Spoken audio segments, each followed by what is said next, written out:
జై శ్రీదత్త, జై గురుదత్త. మగిల్చెర్ల అవధూత శ్రీ దత్తాత్రేయ స్వామి వారి చరిత్ర. నిర్ణయాత్మక ఆలోచన 51వ రోజు. శ్రీ స్వామివారు నిరంతరం ధ్యానంలో గడపసాగారు. శ్రీధర్రావు దంపతులను కూడా వారానికి ఒకసారి లేదా 10 రోజులకు ఒకసారి కలవమని చెప్పారు. వాళ్ళు శ్రీ స్వామివారి తపోసాధనకు తాము అవరోధకంగా మారకూడదని భావించారు. అందుకే ఎంతైనా ప్రత్యేకంగా మాట్లాడాలి అన్న సందర్భంలో శ్రీ స్వామివారి వద్దకు వచ్చేవారు.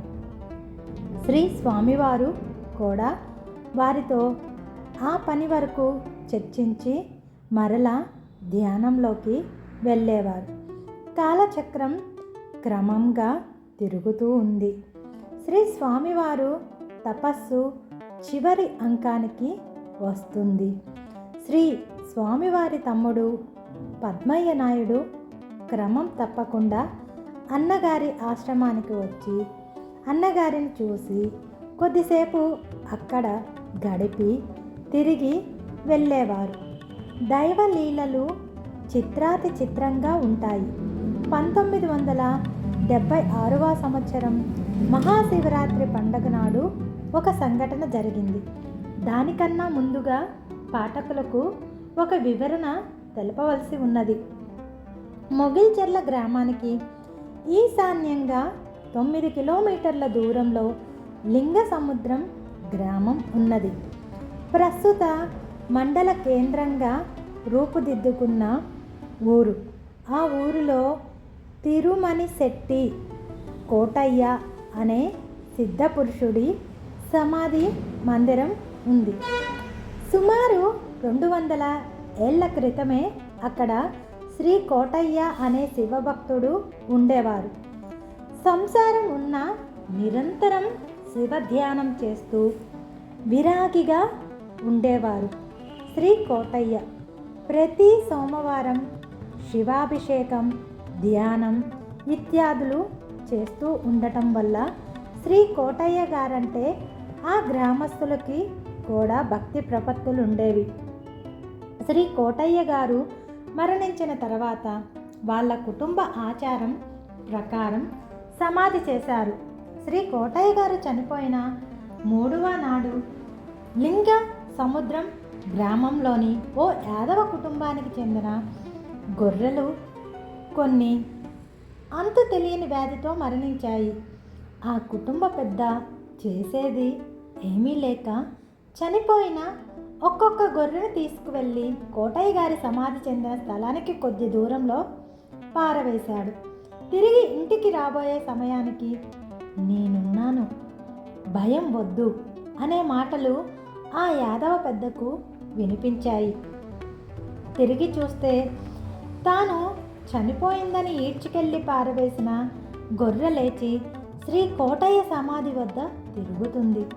ఆశ్చర్యపోయిన ఆ మనిషి చచ్చెపడి ఉన్న తన మిగిలిన గొర్రెలను కూడా ఆ సమాధి వద్దకు తీసుకురాగానే అవి బతికాయి. అతను వెంటనే ఈ విషయాన్ని ఊర్లో వాళ్ళకు చెప్పి శ్రీ కోటయ్య గారి కుటుంబకులకు తెలియచేసి అత్యంత భక్తితో ఆ సమాధికి ఒక పూరిపాక ఏర్పాటు చేశారు. అప్పటి నుంచి కోటయ్య తాత సమాధిగా పేరు పొంది పాము, తేలు కాట్లు బారిన పడ్డవారు శ్రీ కోటయ్య తాత సమాధి వద్దకు వస్తే తప్పక నయమవుతుందని ఒక విశ్వాసంతో ఉండేవారు. ప్రతి శివరాత్రికి శ్రీ కోటయ్య తాత పేరు మీద పెద్ద ఉత్సవం జరగటం పరిపాటి అయ్యింది. చుట్టుపక్కల గ్రామాల నుంచి తండోపతండాలుగా ప్రజలు వచ్చి శ్రీ కోటయ్య తాత సమాధిని శివరాత్రి రోజు దర్శించుకోవటం ఒక తిరణాలలాగా పెద్ద ఉత్సవం జరగటం ఆనవాయితీగా మారింది. నేటికి ఆ యాదవ కుటుంబ సభ్యులు మహాశివరాత్రి రోజు ఒక ప్రభను కట్టుకొని శ్రీ కోటయ్య తాత మీద తమ భక్తిని చాటుకుంటారు. శ్రీ కోటయ్య తాత కుటుంబ సభ్యుల నిర్వహణలోనే నేటికి ఆ సమాధి మందిరం ఉన్నది. మహాశివరాత్రి నాడు ఓ పెద్ద తిరునాళ్ళు జరుగుతుంది లింగసముద్రం గ్రామంలో. వేలాది మంది దర్శించుకుంటారు. 1975వ సంవత్సరంలో మహాశివరాత్రికి శ్రీ కోటయ్య తాత సమాధి దర్శించుకోవటానికి వచ్చిన ప్రజలకు మొగిల్చెర్ల గ్రామంలో ఓ అవధూత తపస్సు చేసుకుంటున్నారనే విషయం తెలిసింది. కుతూహలం ఆపుకోలేని వారు నేరుగా శ్రీ స్వామివారి ఆశ్రమానికి వచ్చారు. ఒక్కరు కాదు, ఇద్దరు కాదు, కొన్ని వందల మంది. కొంతమంది ప్రహరీ గోడ మీదుగా తొంగి చూడటం, మరి కొందరు తలుపు తట్టడం, శ్రీ స్వామివారిని దర్శించటం కోసం ఇలా రకరకాల పద్ధతులలో ప్రయత్నం చేయసాగారు. వీళ్ళ గోల పడలేక శ్రీ స్వామివారు ఆశ్రమం బయటకు వచ్చి కొద్దిసేపు నిలబడి మళ్ళీ లోపలకు వెళ్ళారు. ఇలా పలుమార్లు శ్రీ స్వామివారి ధ్యానానికి అంతరాయం ఏర్పడ్డది. ఇదేమిటి, నేనొక సాధకుణ్ణి, నన్ను నేను ప్రదర్శన పెట్టుకోవటం ఏమిటి? నాకు కావాల్సింది మోక్షం, పేరు పటాటోపం కాదే. నాకెందుకు ఈ పరీక్ష?